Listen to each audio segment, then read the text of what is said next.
Bonjour, bienvenue à tous, une fois de plus, sur notre chaîne Simama, le Dieu des dieux. En étudiant aujourd'hui, nous méditons aujourd'hui sur un point important, comme toujours, qui concerne la souveraineté de Dieu. En fait, il s'agit d'une préoccupation qui est continue. Continue au fil du temps, continue aussi au fil des couches sociales, qu'elles soient euh, de celles qui croient en Dieu ou pas. Qu'on croit en Dieu ou pas, c'est une question qui vient toujours et il faut tôt ou tard répondre. On essaie de répondre chacun à sa manière, mais le problème de la souveraineté de Dieu vient du fait qu'on se pose la question souvent de savoir. Bon, on dit que Dieu est fort, Dieu est grand, Dieu est puissant, il a tout créé. Mais comment le mal peut-il exister? Comment le méchant peut-il subsister? Comment les petits bébés qui n'ont pas fait de mal peuvent autant souffrir, peuvent mourir? Comment les innocents peuvent autant souffrir? Comment Jacob et Ésaü peuvent être de la même mère et dès le ventre, Dieu dit qu'il a maudit Ésaü? Euh, Comment il peut y avoir autant de guerres? Et pendant les guerres, nous savons que les innocents, les gens qui déclenchent les guerres ne vont pas en guerre. Les gens qui décident aussi de la fin de la guerre ne sont pas en guerre. Ils restent dans leur bureau, ils déclenchent la guerre, les innocents s'en vont faire la guerre, ils détruisent leur corps, ils détruisent leur être psychologiquement, physiquement, ils donnent tout à la guerre, alors que ces gens-là sont en train de vivre la belle vie dans leur bureau feutré. Et avec ça, on se pose la question, comment Dieu peut laisser ça faire? Et lorsqu'on regarde encore certains niveaux, on se dit, mais Dieu, il est si puissant que ça. Pourquoi il n'attrape pas Satan, comme j'ai suivi beaucoup de personnes le dire? Pourquoi il n'attrape pas Satan? Il le tabasse bien, il l'enferme quelque part et on n'a plus de problème. Donc vous voyez, le premier questionnement, c'est au niveau de celui qui ne croit pas en Dieu. Et le deuxième, c'est celui qui croit en Dieu, dans le sens où il dit, mais Dieu, je te sais, je crois en toi, je vois tout ce que tu fais. Mais pourquoi, et je me rends compte que le grand problème de ce monde, c'est Satan. Pourquoi tu ne l'attrapes pas une fois et nous n'avons plus de problème? Alors en méditant sur ça, c'est important pour nous de définir déjà qu'est-ce que la souveraineté. La souveraineté, être souverain, c'est être au plus haut degré. Être souverain veut dire être au plus haut degré. C'est être à l'extrémité et être à la plus grande suprématie. Quelqu'un de souverain, c'est quelqu'un qui n'y a personne au-dessus de lui. Quelqu'un de souverain, c'est quelqu'un qui est suprême. Donc, il est vraiment au-dessus de tout. En termes d'autorité aussi. C'est celui qui juge en dernière autorité. C'est ça la souveraineté. Alors, c'est très important de voir, après avoir compris ce que c'est que d'être souverain, on se questionne sur la souveraineté de Dieu, de pourquoi est-ce qu'il laisse le mal prospérer. Alors, c'est très important de regarder certains points. Les premiers points que nous allons regarder, c'est les attributs de Dieu. Terre à terre, vraiment, quels sont les attributs de Dieu là? Parce qu'on a cette mauvaise conception de Dieu, comme on a une mauvaise conception de Jésus-Christ. On a une conception de Jésus-Christ qui est un blanc avec les longs cheveux, avec la longue robe, les yeux bleus, en sandales, en train de marcher, et dit peace and love. Ça, c'est pas Jésus-Christ. Jésus-Christ, c'est une puissance qui découle de la parole de Dieu, qui s'est personnifiée de façon externe à Dieu pour régler certains problèmes. Et pendant sa dépersonnification, la parole de Dieu, pendant sa dépersonnification, à un moment donné, il a fallu qu'il intervienne sur certains problèmes sur Terre. Et pour ça, ne pouvant pas venir comme un nuage, comme un caillou, comme un éclair, comme un tonnerre, il est venu comme un être humain, selon le processus que Dieu a défini pour que les êtres humains puissent venir au monde. Et quand il est venu donc, cette puissance de Dieu, cette parole de Dieu-là qu'il est venu donc au milieu des hommes, il est venu selon le processus humain. Et qu'il est venu selon le processus humain, c'était pour accomplir quelque chose que Dieu avait défini très longtemps, temporairement. Et quand il a défini cela, quand il a fini ce problème-là, il est mort sur la croix à un sacrifice lié à ce que Dieu avait défini justement dans l'Ancien Testament. Il est reparti prendre sa place de puissance auprès de Dieu. Ça veut dire, dès la fondation du monde, Jésus-Christ est là. Et c'est lui donc en qui tout ce qui est lié à l'humain.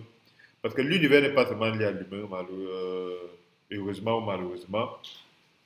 Quoique l'humain pense qu'il est le centre de l'univers n'est pas seulement lié à l'humain. Lorsqu'on prend une tasse comme celle-ci, il y a autant de molécules dans cette tasse-ci que tout ce qu'il y a dans l'univers.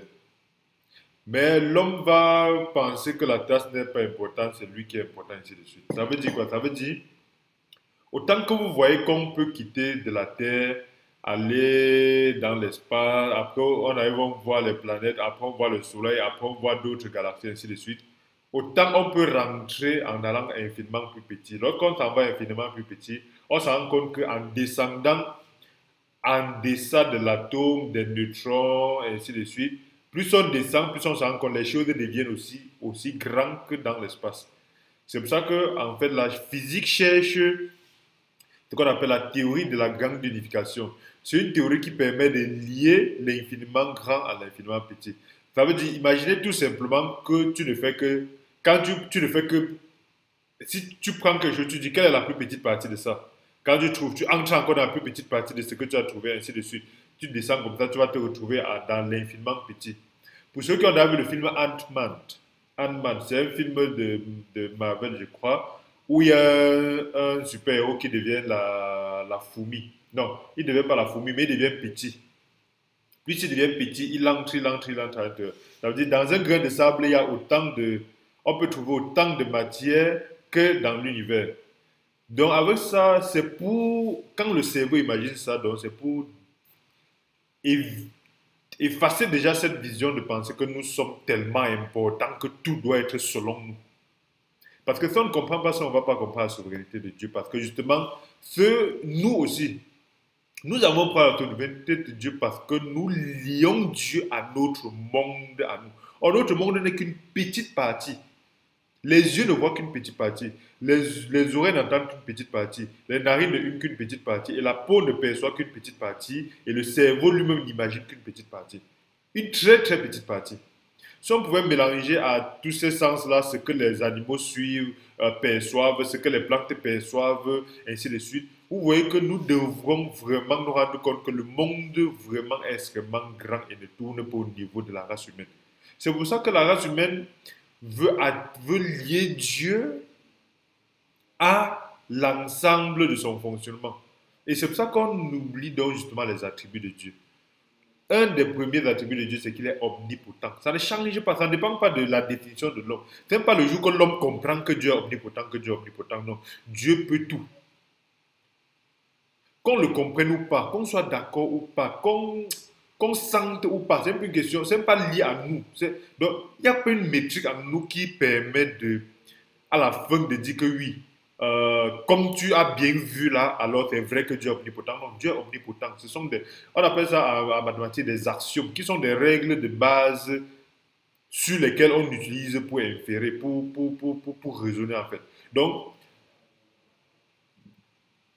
Dieu est omnipotent et cette omnipotence, ça ne dépend pas qu'un homme soit d'accord. Ça ne prend pas effet le jour qu'un homme est d'accord. Deuxième attribut, c'est que Dieu est omniscient. Il sait tout.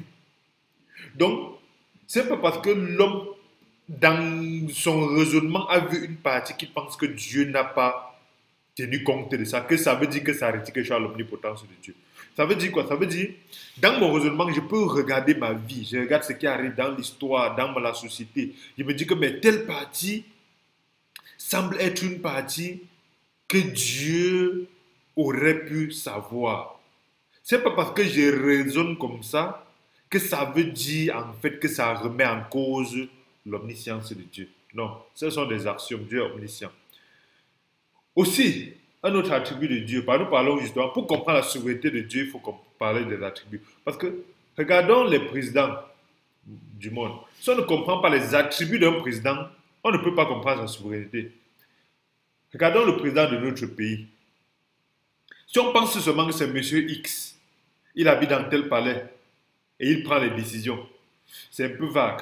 Mais si on connaît ce que la Constitution lui donne comme attribut, il peut libérer les prisonniers, il peut décréter telle loi, il peut faire ceci. Lorsqu'on comprend le président sous ce prisme-là, en ce moment, l'homme qu'on voit devant nous, qu'il ait fait mal ou bien qu'on connaît ses attributs, c'est totalement différent de comment nous allons voir sa puissance et sa souveraineté. Dieu, encore un de ses attributs, c'est que Dieu est indépendant. Indépendant, ça veut dire qu'il ne consulte pas une autre entité. Ne parlons même pas de l'être humain. L'être humain pense être tellement important. Mais Dieu ne consulte pas une autre entité pour prendre ses décisions parce qu'il est justement souverain. C'est pour ça que quand il prend ses décisions, il le prend selon son omnipotence, son omniscience, en tant que dernier ressort.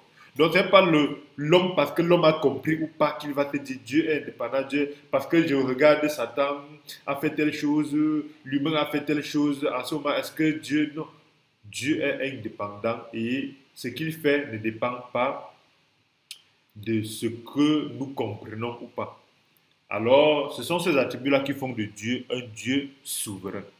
Ça veut dire un Dieu de dernier ressort. Extrêmement important de comprendre ça. Parce que quand nous regardons certaines choses que Dieu a prédestinées dès l'avance sans regarder, sans tenir compte de l'homme, il y a beaucoup de choses, mais quand nous lisons ça, nous ne donnons pas assez de valeur à ça. Lorsqu'on regarde Luc 22, à partir du verset 22, il est écrit, le Fils de l'homme s'en va selon ce qui est déterminé, mais malheur à l'homme par qui il est livré. Pourquoi? Parce que justement, Jésus est venu selon une prédétermination de Dieu. Mais l'être humain raisonne dessus. Marie est montée, Joseph est descendu, il est né en Israël, il était blanc, il était noir, il était métis, il était ceci, cela. Voilà, l'homme raisonne sur des choses comme ça. Mais l'idée première, c'est que Dieu a déterminé que le Christ va venir, point. Et il est venu selon le plan de Dieu et non selon comment l'homme voit qu'il était bleu, blanc, Marie, Joseph, ainsi de suite. Et le Fils de l'homme est aussi mort selon un plan prédéterminé. Ce n'est pas comme s'il marchait et on l'a rattrapé, on l'a crucifié. Ce n'est pas parce que les Juifs ont dit que non, ce gars-ci, il parle contre nous, on l'arrête, on l'arrête. Non, c'était aussi un plan prédéterminé longtemps en avant. Donc les circonstances commencent à se dérouler. Que l'homme raisonne sur ça ou pas, ça ne retire rien justement au fait que l'homme est prédéterminé. La vie de Jésus-Christ a été prédéterminée. Lorsque nous regardons aussi Romains 11, 13, Romains 11, 36, il est écrit, une seconde, Romains 11, 36,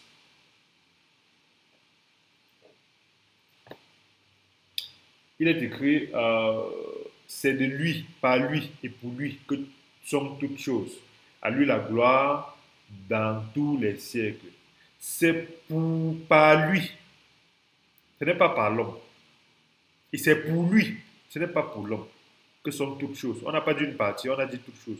Donc lorsque nous oublions par qui et pour qui sont toutes choses, on se mélange à ça, on se met à raisonner, on se met à ainsi de suite. Oui, même si les choses nous arrivent, ça peut être injuste selon la vision des hommes, ça peut être de l'innocence selon la vision des hommes, mais n'oublions pas que c'est par lui, pour lui que sont toutes choses. Donc, pour nous, ce n'est pas au-dessus de pour Dieu. Très, très important de ne pas l'oublier. Notre volonté n'a rien à voir avec la volonté de Dieu. Ce qui nous arrive n'a rien à voir avec la volonté de Dieu. Éphésiens 1, 11 dit, en lui En lui, nous sommes aussi devenus héritiers, ayant été prédestinés suivant la résolution de celui qui opère toutes choses d'après le conseil de sa volonté. La prédestination fait que en lui, nous sommes devenus héritiers. Nous ayant été prédestinés suivant la résolution de celui qui opère toutes choses. Donc Dieu nous a prédestinés dès en avant. Ce n'est pas quand nous sommes nés par nos bons actes, par nos mauvais actes, nous avons suivi tel chemin. Non, nous avons été prédestinés dès en avance. Parce que beaucoup d'êtres humains, nous vivons dans le sens où nous pensons que ce que nous vivons, ce que nous faisons, c'est ça qui définit en fait comment les choses doivent fonctionner. Non. Malheureusement, il y a ceux qui sont prédestinés à l'enfer. Malheureusement, il y a ceux qui sont prédestinés au paradis, indépendamment de leurs actes. Deuxièmement, maintenant, Dieu a donné une souveraineté aussi à l'être humain qui est en deçà de la sienne, qui permet que l'être humain puisse lui-même choisir son chemin, tout en restant dans le cadre que Dieu l'a prédestiné pour faire. C'est extrêmement important de comprendre ça. Donc, nous devons toujours nous mettre à côté et voir les choses de Dieu selon lui et non selon nous.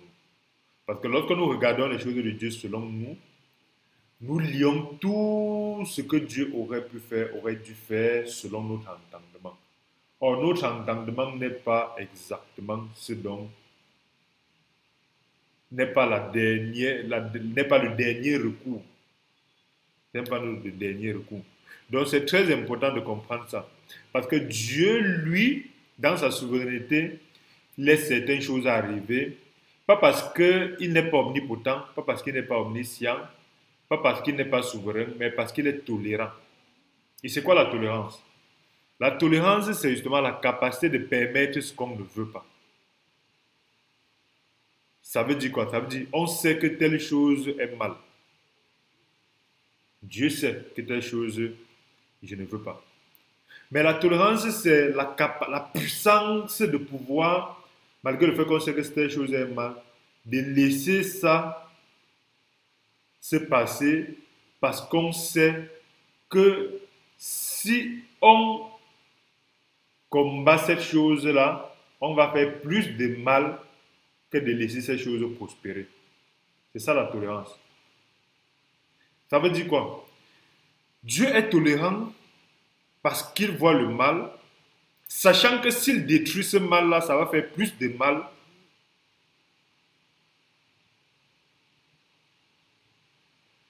Sachant que s'il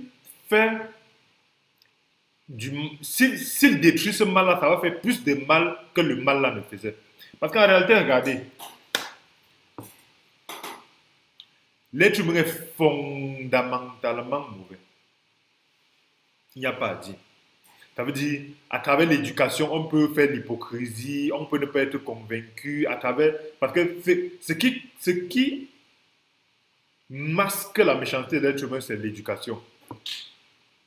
Quand on est dans une société éduquée, on pense qu'on n'est pas, on pense qu'on n'est pas mauvais. C'est la société aussi, c'est un peu de religion et c'est aussi la partie de Dieu qu'il a mis en nous. D'autres peuvent percevoir ça à travers la conscience, à travers... Il y a l'humanité qui est en nous. Parce que j'ai suivi quelque chose qui s'est passé en Ukraine, la guerre.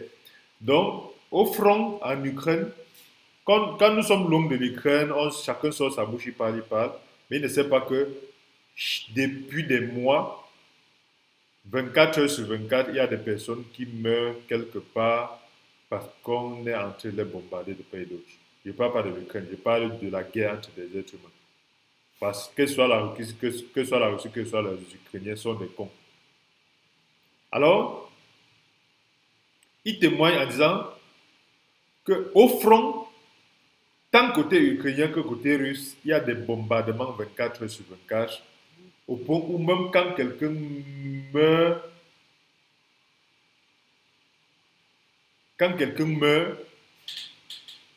on ne perd, son corps reste où c'est.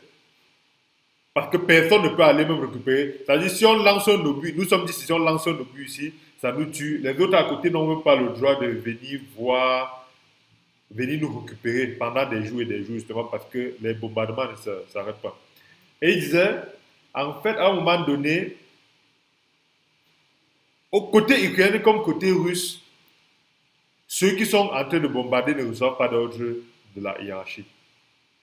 Vers midi 30, il dit souvent de temps en temps, vers midi 30, les bombardements cessent. Personne n'a dit cessez. Les bombardements cessent et on leur donne le temps, ça leur donne le temps un peu de se reposer et d'aller chercher les cadavres. Et il explique que pourquoi ça cesse. Parce qu'à un moment donné, l'humain qui a entre dans le cœur tant des soldats ukrainiens que des soldats russes prend le dessus et dit là, laissons au moins passer quelques minutes. Ça veut dire quoi? Ça veut dire qu'il y a en nous une partie de Dieu qu'on a atténuée, mais qui nous aide aussi à canaliser certaines choses.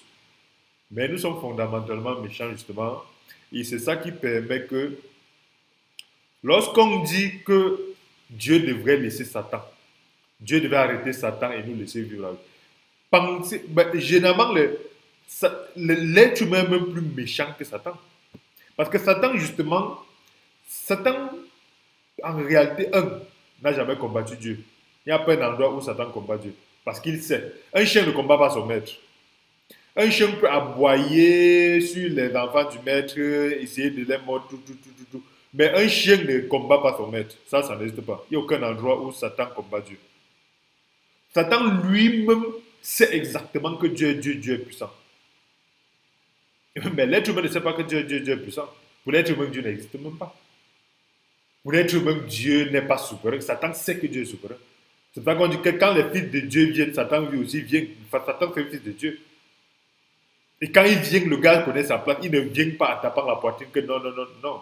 Et quand Satan fait ces choses, dans la parole de Dieu, tout ce que Satan fait, il le fait en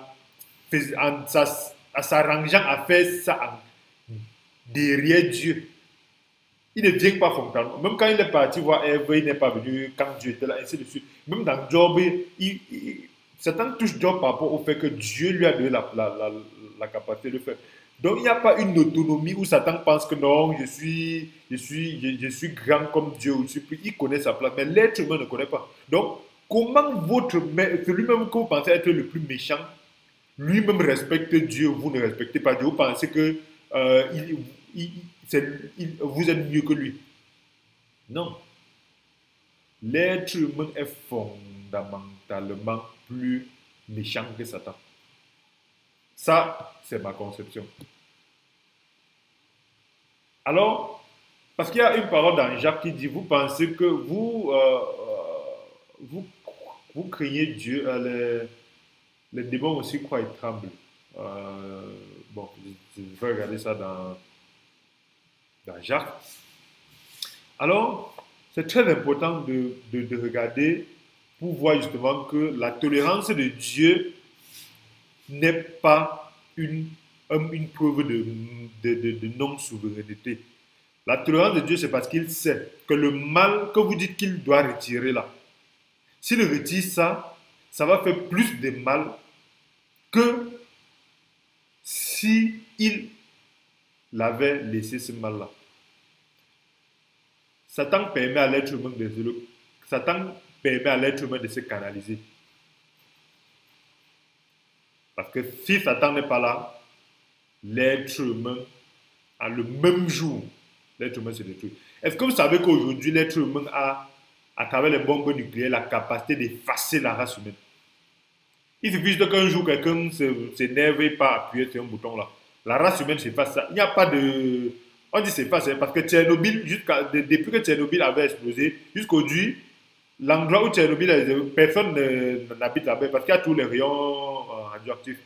Ça veut dire que quand on lance ces bombes-là sur cette terre, même ceux qui vont survivre vont avoir les enfants bizarres, tout.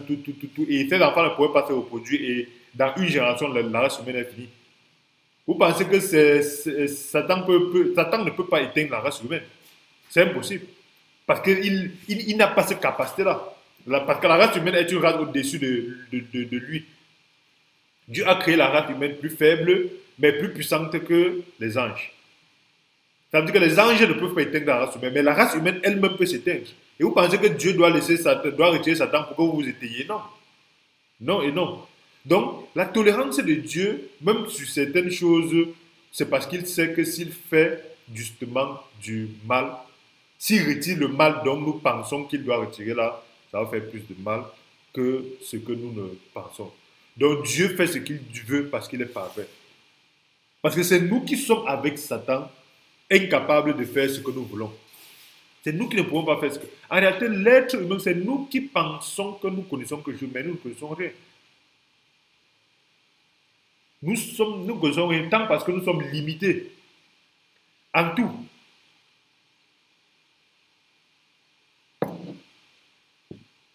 Les végétaux durent plus que nous. Les animaux durent plus que nous. Même les objets que nous créons durent plus que nous. Pourquoi les animaux durent plus que nous? Parce qu'ils vivent une vie intègre. Ils vivent une vie sur le chemin que Dieu a défini pour eux. C'est pour ça que quand on dit qu'un animal a 10 ans d'espérance de vie, observez, la plupart du temps, l'animal fait ses 10 ans. Mais l'être humain, quand Dieu dit que l'être humain a 100 ans d'espérance de vie, c'est rare de voir les êtres humains qui arrêtent. Parce qu'en route, l'être humain lui-même se détruit. Ça veut dire qu'à comparer à celui qui fait tout son temps sur terre, les animaux et les trucs, parce que nous, justement, nous sommes extrêmement limités, parce que nous avons la capacité de nous détruire par nous-mêmes. Je suis en train de boire du café et du sucre. Je suis en train de me détruire comme ça. Parce que le sucre, c'est un poison. Mais il ne peut pas ne pas le faire. Je peux ne pas le faire, mais tout ça, les raisonnements humains vont toujours me conduire dans des choses bizarres. Il y a toujours les choses que Dieu n'a pas définies que nous fassions, mais nous continuons à le faire. Ça veut dire justement que nous sommes extrêmement limités, mais nous voulons que ce soit Dieu qui vienne s'expliquer sur ses choix. Sur pourquoi il n'a pas fait ça, pourquoi il n'a pas fait ça. Comme si nous-mêmes nous connaissions que, même s'il nous explique, est-ce qu'on va comprendre? Est-ce que nous sommes capables de comprendre si Dieu nous explique pourquoi il fait certaines choses? Parce que justement, nous remettons en question la souveraineté de Dieu parce qu'il y a certaines choses qu'on ne comprend pas. Supposons qu'il vienne nous expliquer, est-ce qu'on va comprendre? C'est pour ça que c'est très important, on va lire Job 38. C'est extrêmement puissant, Job 38. Mais la souveraineté de Dieu, donc, c'est justement ça. L'homme qui demande à Dieu de s'expliquer sur sa puissance parce que l'homme pense qu'il y a des choses que Dieu aurait dû faire ou que n'aurait pas dû faire. Non, non et non. Dieu nous a donné un écosystème dans lequel nous devons vivre. Et cet écosystème-là ne nous donne pas le droit de sortir de là et de le questionner. Sous peut-être que nous ne comprenons pas certaines choses, ainsi de suite. Non. Les fourmis ne peuvent pas venir dire que l'être humain n'est pas souverain. Sous peut-être que l'être humain a ceci, l'être humain a cela, l'être humain... Non. Les fourmis ne peuvent même pas comprendre. Si l'être humain veut expliquer la politique africaine, de pourquoi les Africains sont aussi riches, mais autant pauvres, méprisés, comment les peuples sans richesse en 50 ans deviennent 7e, 11e puissance, 3e puissance du monde, alors qu'ils ont tout. Ils n'arrivent pas pendant 200, 300 ans. Vous pensez que lorsqu'un être humain explique que c'est une fourmi, la fourmi peut me comprendre? Mais la fourmi s'assoit quand même, dit que non, je ne comprends pas telle chose, comment l'être humain fait, c'est-à-dire que l'être humain n'est pas souverain, c'est exactement ce que l'être humain, la fourmi, demande à Dieu. Si nous expliquons ça à la fourmi ne veut pas comprendre. Si Dieu nous explique, on ne va pas comprendre. Donc, arrêtons justement ce questionnement qui tend à croire que Dieu doit faire selon nous. Comme si le monde de Dieu est bijectif à notre monde. Ça veut dire que quoi? Si une chose est dans notre monde, ça doit correspondre aussi à le monde de Dieu, dans le monde de Dieu. Non. Parce que lorsque nous regardons, justement, Dieu, quand il vient essayer de nous expliquer, si nous posons même quelques questions, parce qu'on fait un dit à Dieu, pourquoi tu n'arrêtes pas ce temps? Pourquoi il y a les guerres? Pourquoi? Mais il y a les guerres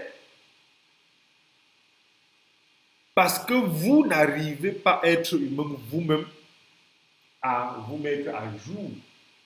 Il y a les guerres justement parce que vous, être humain, vous n'arrivez pas à utiliser la puissance que Dieu a mis en vous. Et il y a les guerres justement parce que vous êtes méchants. Et si Dieu retire Satan, ainsi de suite, ainsi de suite, vous allez vous détruire la race humaine en quelques secondes. Parce que Satan ne peut pas détruire la race humaine, mais vous-même, vous seul, vous pouvez détruire. Pas. Satan ne peut pas interagir sur la race humaine de façon finale. S'il pouvait le faire, il l'aurait fait depuis. Mais Dieu n'a pas permis cela. Dieu l'a mis en dessous des êtres humains. Sauf l'être humain peut le tuer, peut se tuer. C'est pour ça que vous observez bien. C'est nous qui ouvrons les portes et donnons le pouvoir aux êtres spirituels de nous faire du mal. Ils sont autour de nous là, mais ils ne peuvent pas. C'est nous qui ouvrons les portes à travers beaucoup de choses que nous connaissons. Donc, Job 38, lorsqu'on regarde même justement la souveraineté, essayons même d'aller dans, quand Dieu revient dans notre niveau, Dieu descend de son trône, il vient. Vous voulez vous voulez comprendre, il vient, il commence à causer avec nous, il dit, Job 38, verset 1. L'Éternel répondit à Job du milieu de la tempête et dit, que qui est celui qui obscurcit mes desseins par des discours sans intelligence? Tout être humain qui remet en cause la souveraineté de Dieu, ce sont des discours sans intelligence. Justement parce que plus on est intelligent, plus on comprend qu'on est petit et finiment insignifiant. Einstein lui-même l'a dit, plus tu comprends l'univers, plus tu imagines l'univers, plus tu te rends compte que tu es insignifiant. Verset 3, 5 terrains.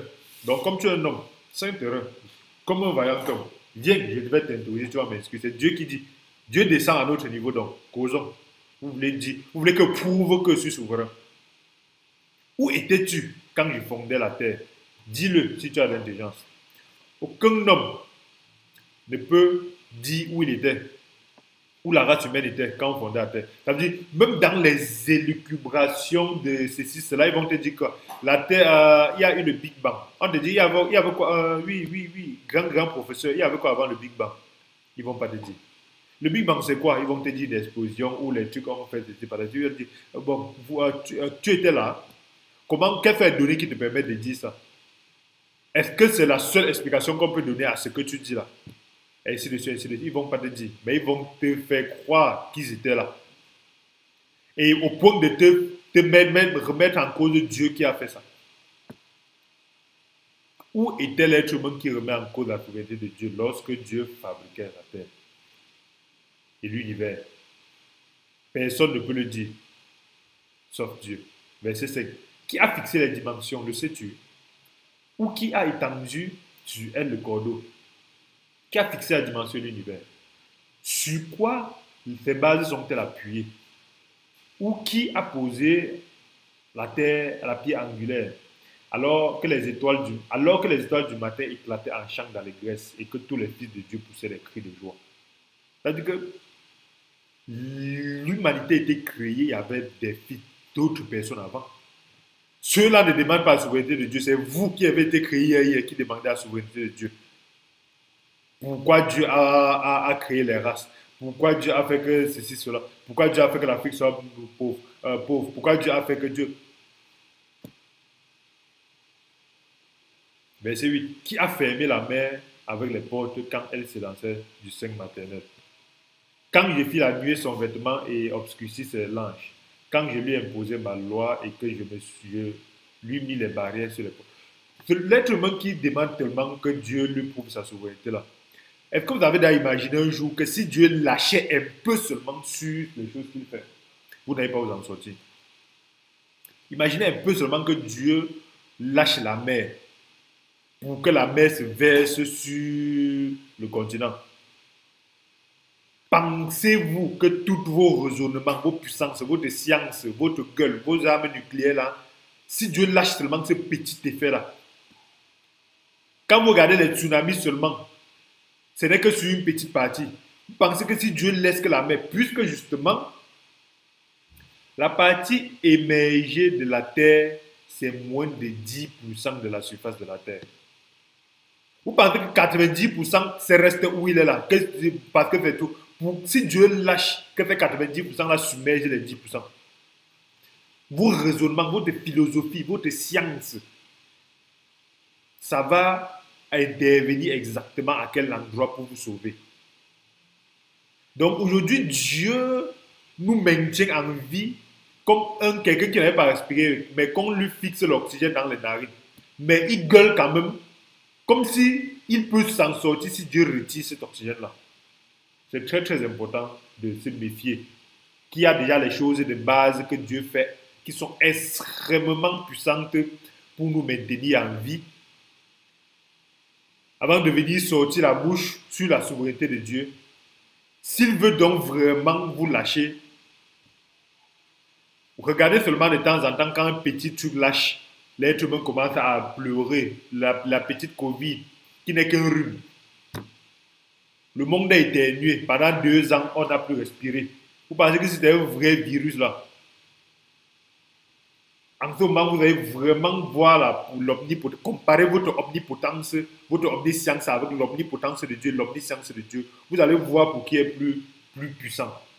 Alors, le verset nous dit, depuis que tu existes, as-tu commandé au matin? L'être humain a déjà un jour dit que bon, ce matin, le soleil ne se lève pas à l'est pour se coucher à l'ouest. L'être humain, dans sa technologie, sa puissance, a-t-il déjà décidé ça? Donc Dieu est souverain. Il décide ce qu'il veut. As-tu montré sa place à l'aurore pour qu'elle saisisse les extrémités de la terre et que les méchants soient secoués? Pour que la terre se transforme comme l'argile et reçoive la pointe et qu'elle soit pareille comme un vêtement. Pour que les méchants soient privés de leur lumière et que les bras qui se lèvent soient brisés. As-tu pénétré jusqu'aux sources de la mer? As-tu promené dans les profondeurs de l'abîme? Les portes de la mort t'ont-elles été ouvertes? As-tu vu la porte de l'ombre de la mort? Pourquoi justement? Avec toute sa grandeur et sa bouche, comme l'être humain gueule en pensant qu'il est le centre du monde, l'être humain n'a exploité que 2% de la mer. Je dis bien 2%. La mer est extrêmement profonde. Et la mer, la plus haute fosse dans la mer est apparemment 4 à 5 fois plus profonde que le mont Everest, qui est à 8800 mètres, 8800 mètres, je crois. Le mont Everest, c'est de 8800 mètres de hauteur. Mais l'endroit le plus profond de la mer, c'est plus de 10 fois cela. D'autres disent même 50 fois. Et aucun appareil humain ne peut aller.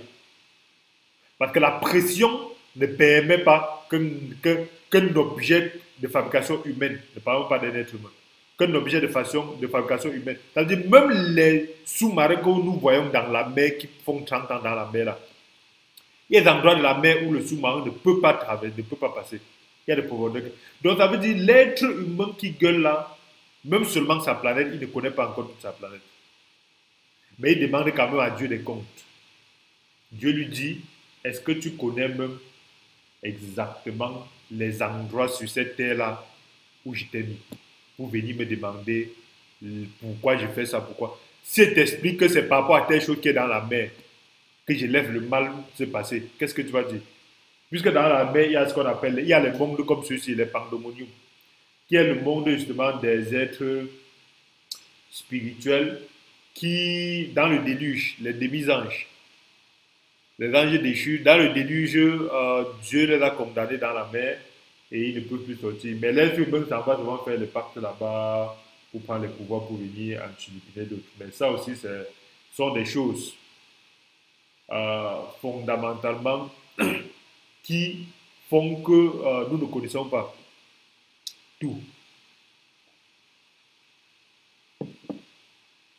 Alors, le verset 19 dit, où est le chemin qui conduit au séjour de la lumière et les ténèbres? Ont-elles leur demeure? Peux-tu les saisir à leur limite? Connaître les sentiers de leur habitation, tu le sais, car tu le sais, car alors tu étais né et le nombre de tes jours est grand. Dieu se moque même de l'être humain, donc tu sais. Donc tu étais né quand je faisais ça. Donc le nombre de tes jours, c'est grand. Par l'être humain, Marxiste, c'est combien? Le plus grand être humain a fait 900 ans. 900 et quelques. Aujourd'hui, les plus costauds font 100. Mais la moyenne n'atteint pas 70. Mais en soi-disant, ils pensent tellement connaître qu'ils peuvent questionner Dieu sur sa souveraineté. Pourquoi il fait ça, pourquoi il ne fait pas ça. Alors, es-tu parvenu jusqu'au amas de neige? As-tu vu les dépôts de grêle que je tiens en réserve pour le temps de détresse, pour les jours de la guerre et de la bataille? Par quel chemin la lumière se divise-t-elle et le vent de l'Orient se répand sur la terre? Qui a ouvert le passage à la pluie et tracé la route de l'éclair et du tonnerre pour que la pluie tombe sur la terre sans habitants, sur le désert et où il y a point d'homme? Alors, pour qu'elles approuvent des lieux solitaires et arides et qu'elles fassent germer et sortir l'herbe? La pluie a-t-elle un père? Qui fait naître les gouttes de la rosée? Du sein de qui sort la glace? Et qui enfante les frimas du ciel? Pour que les eaux se cachent comme une pierre et que la surface de l'abîme soit enchaînée. Noues-tu les liens des Pléiades? Ou détaches-tu les cordons de l'Orient? Parce que l'être humain, Dieu a fini à la terre, il monte dans le ciel. Comme tu observes bien avec les comment on appelle ça? Les appareils qui observent l'espace là, comme tu vois bien là, est-ce que tu connais même ce que tu vois là? Dieu dans la Bible parle déjà justement des télescopes. Longtemps sur ce que l'être humain. Est-ce que tu connais les liens? Est-ce que tu détailles les cordons de l'Orion? Fais-tu paraître à leur temps les signes du zodiaque?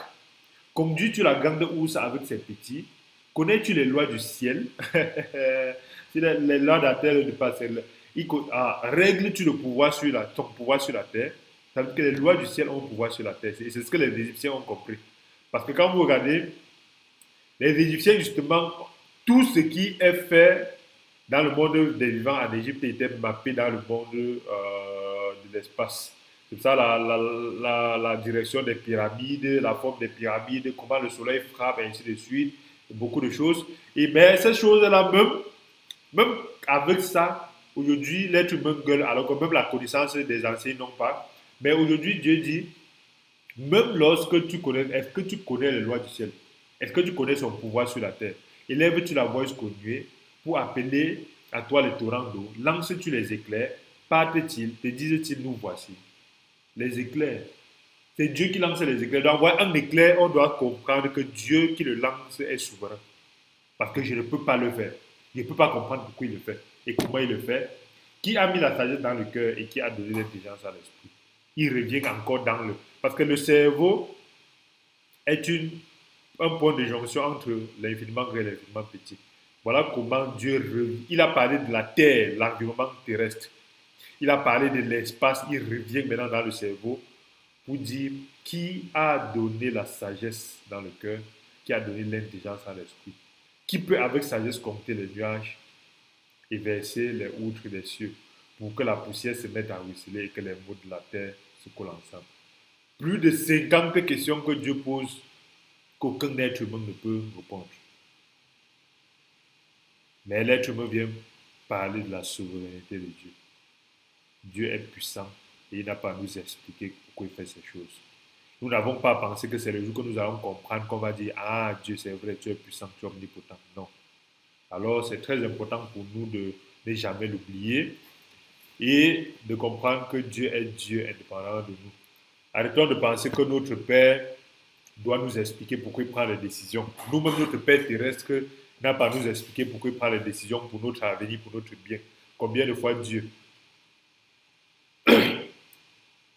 Très, très important. Nos parents terrestres même, ou nos autorités, n'ont pas à nous expliquer pourquoi ils prennent certaines décisions, mais Dieu doit venir nous expliquer parce qu'on n'a pas compris. Ça semble logique, mais c'est extrêmement satanique, parce que c'est Satan qui permet ça pour qu'on puisse remettre en question l'autorité de Dieu. Et par cela, on remet en question aussi l'autorité du petit Dieu que nous sommes. Nous sommes des dieux. Et lorsqu'on connaît l'autorité de Dieu, on peut tirer l'autorité de Dieu pour avoir notre autorité. Par notre autorité découle de celle de Dieu. Par la loi de l'autorité indique de façon naturelle que toute autorité vient de l'autorité. Alors la souveraineté de Dieu, c'est la source de notre autorité. Nous n'avons pas à comprendre, nous avons seulement à croire. C'est ça qui fait la différence entre nous et les païens. Mais si cette exhortation vous a béni, n'oubliez pas de vous abonner et de partager la vidéo. et de cliquer sur la cloche de notification. Merci et à bientôt.